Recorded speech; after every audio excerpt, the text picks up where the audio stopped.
Yeah, so we've got the nice stuff in the foreground for special edition. Can I just say, I hate all that now with a fucking passion. Really? Yeah, no, I think I might do a special edition. Take it back out. And take it all back out again. It's like total George Lucas. Like sometimes it looks nice, and in some of them it looks really good, but because I put it in all of them, I felt the need to put it in all of them. And some of them didn't work. I said that to you. I said you don't want to use it in all of them because it doesn't. You want to use it when it's appropriate. But anyway. Oh well. I mean, in this it works alright because it kind of makes it feel cluttered, and I think it works alright in this one. But some of them are alright, but I just see screenshots of it and think, yeah. Let's I imagine George Lucas feels the same. I'm sure he does. I'm sure he looks at CG Jabba the Hutt or whatever and goes, as he sits on like a throne made of piles of cash. Yeah.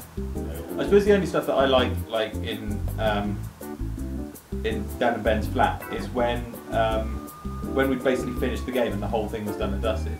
I came back to Dan and Ben's flat and put little things in. So like this whole flat is stuffed with things that are like precursors. Yeah. Like little drips of information to stuff you'll pick up later. So like that thing on the wall there, and like the I remember the Bible that you hit the priest with is on Dan's floor.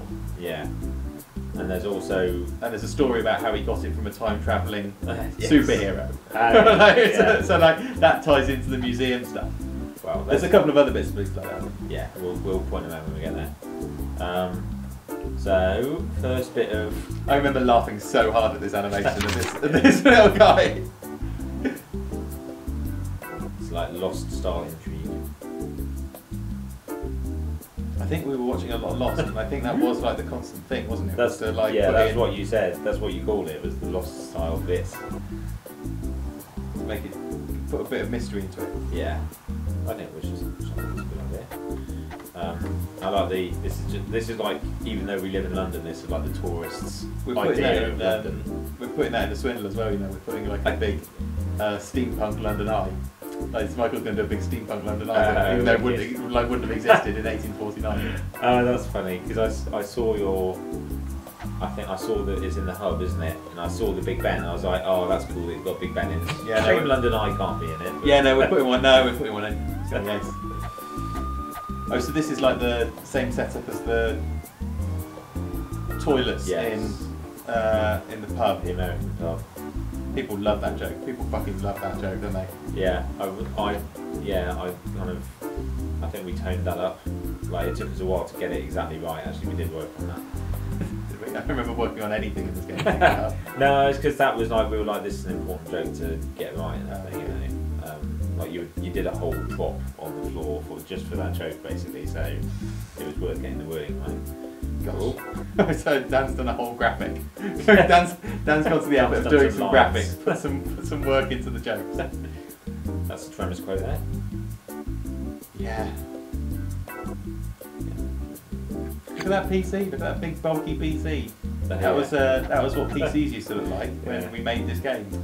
Now, of course, green and purple, the colours of Gamergate. No. Used to be the colours of Gibbage, but they copied that off us. Well, I won't go around picking stuff up unless you tell me to.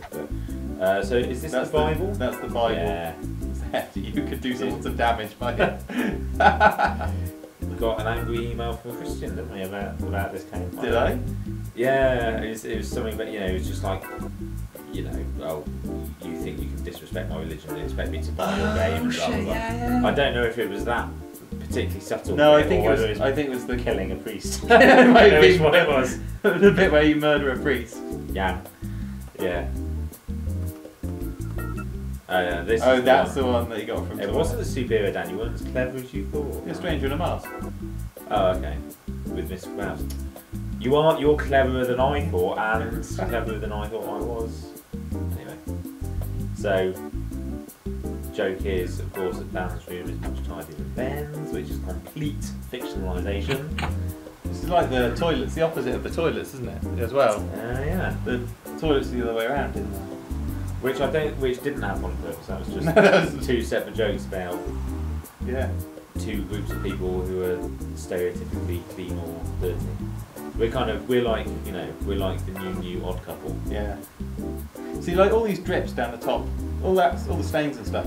Yeah. This room looks better, right? This looks nice. I quite like this one. It's got, like, it's taken that top, the shadowing at the top, has just taken the top off a little bit to just give it a bit of focus. Yeah.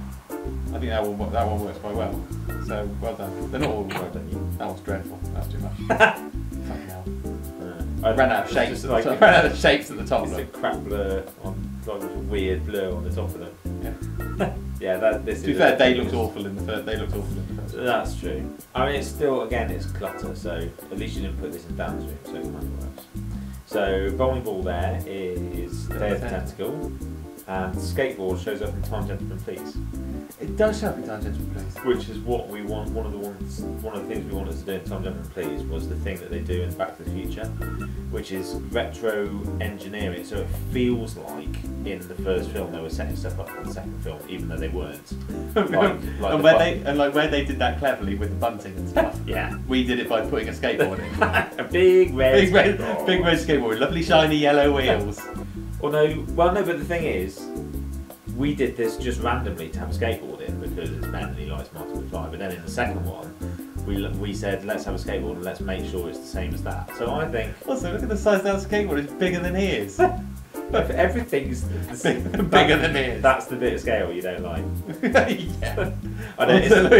How's he going to get those things off that shelf at all? I think Dan actually comments about that, and we should start looking at this stuff. But it kind of works because it's like his Fisher Price My First Skateboard, and he still couldn't manage it. Do some Sam and Max jokes about that mouse hole there if you try and get it. I like this. I like the graphic here. I like that nice.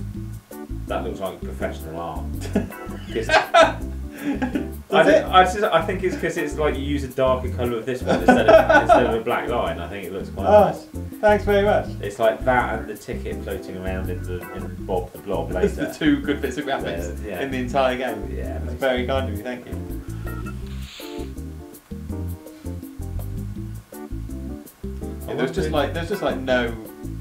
There was no animation in this, is there? There's no animation. There's no like in Time Gentlemen Please. I put a bit of effort because I was selling Time Gentlemen Please. This was like a free game, right? So there was never any need to put any effort into any of the stuff. Yeah, and this was like, am I right in thinking this was basically supposed to sell gibbage? Yeah. It was a free game to get people to the website to sell, and then they'd see gibbage. And it wound up being massively more successful than gibbage. Yeah. People are idiots is what we're saying. Yeah. Speaking of which... okay, right, so I've got to get... To snip it first. No, I can't snip it because it's on. Come on, Tad. Sorry, can I just say... I like how he just stands there now like the Blair Witch. Can I just say, it's probably been like 5 years since I last played this game. Yeah. And already I can't be bothered. It's like I've played through this game like thousands and thousands of times in testing it. And so like now I look at it and just go, oh. I think I was playing it through like when we were designing Senuel Balloon Head or whatever, or like one of our many Dan and Ben 3 attempts. And I think people were like, oh, we want to see more Dan and Ben, we want to see more Dan and Ben. And I played through the 2 games and I was like, you know what, these 2 characters have spoken for hours and hours. Like, you know, I'm surprised that people are still clamouring for more. Because I played them through back to back, I was like, fucking hell. They just shut up. Yeah. So this is the line that convinced you to say that we should swear. I think that was originally the first instance of swearing in the whole game. Yeah. Because like we were kind of, is it going to be a LucasArts tribute and we keep it clean, or am I allowed to use the word shitting to make this joke funny? Yeah. And like I think I just remember I told you the joke. I just told you I want to say we'll be shitting in the dark from now on. Yeah. And you said, yeah, all right. And from from this point on, it's just like downhill, right? It just gets worse and worse and worse. Yeah. Fuck this, fuck that, bollocks to you. Yeah. But that a lot of people like that about it, don't they? Oh, the G and the E have got arrows on them, like the gibbage logo. Well, I must imagine that probably convinced 5 or 6 people to buy a copy.